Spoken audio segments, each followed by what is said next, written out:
গিৰ গাই ক্ৰয় বিষয়টোক কেন্দ্ৰ কৰি এটা বিতৰ্ক হৈ আছে। মই ভাবোঁ যে বিতৰ্কটো হ'ল ভালেই হ'ল, কথাবোৰ স্পষ্ট হ'ব। আমি 2022 চনতে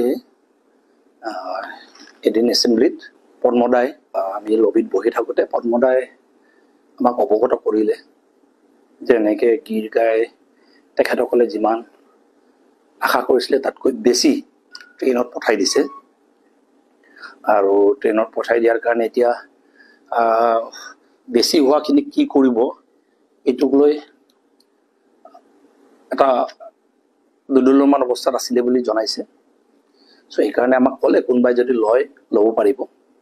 তেতিয়া আমি আলোচনা কৰোঁতে ক'লে যে ট্ৰেইন আহি আছে আৰু এদিন বা দুদিনৰ ভিতৰতে আহি পাব। তেতিয়া আমাক জনালে 2 তাৰিখ নে কিবা বুলি জনালে, 2 এপ্ৰিল। তেতিয়া ক'লে যে 3 তাৰিখে এনেকৈ ট্ৰেইন ষ্টেচনত আহি পাব ৰঙিয়াত।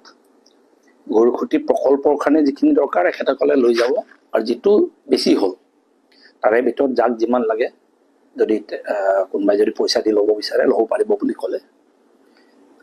তেতিয়া মোক ক'লোঁ যে 10টা মই ল'ব পাৰিম বুলি ক'লোঁ। পাছত যোগাযোগ কৰি আহি পাইছে বুলি কওঁতে তেতিয়া আমাক ট্ৰাক লৈ যাবলৈ ক'লে। ট্ৰাক লৈ মেলি নিজৰ বস্তু নিজে লৈ যাবলৈ ক'লে। সেইমতে পে'মেণ্টো দিয়া হ'ল। 89,000কে এটা গৰুৰ বাবদ পে'মেণ্ট দিয়া হ'ল। পে'মেণ্ট দি মেলি আমি আমাৰ 10টা যিটো গৰু সেইটো ট্ৰাকত লোড কৰি আমি লৈ আহিলোঁ। লৈ আনলোড কৰাৰ পাছত এদিন নে দুদিনৰ পাছত এজনী মৰিলে। বাকী 9টা গিৰ গাই মই ভাবোঁ এইটো তাৰপাছত 6 মাহৰ পাছত আৰু এজনী এনেকৈ ঢুকাইছে। পাছত আৰু প্ৰেগনেণ্টো আছিলে। চ' পাছত আমি জন্মও হ'ল। এতিয়া তাতে ফাৰ্মত এতিয়া আমাৰ ল'ৰা কিছুমানে চলাই আছে। মই ভাবোঁ যে এইটোক লৈ যিটো বিতৰ্ক হৈছে এইটো ফ্ৰীকৈ অনা নহয়, গভৰ্ণমেণ্ট ছাবচিডিও নহয়।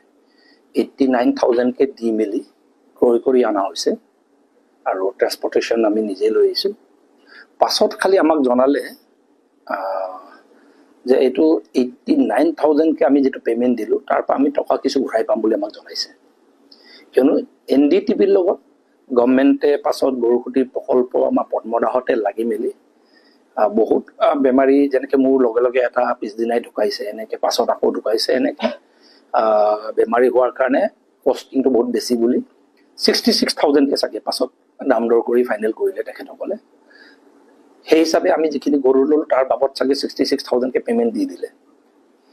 আমাক জনাই থৈছে এতিয়া বাকীখিনি হিচাপ তেখেতসকলে গোটেই একাউণ্টছবোৰ ক্লিয়াৰ কৰি আছে, কৰি মেলি আমাক বাকীখিনি টকা ঘূৰাই দিব আমি যিহেতু 89,000কে আমি ফাৰ্ষ্ট বেটছত দিছিলোঁ।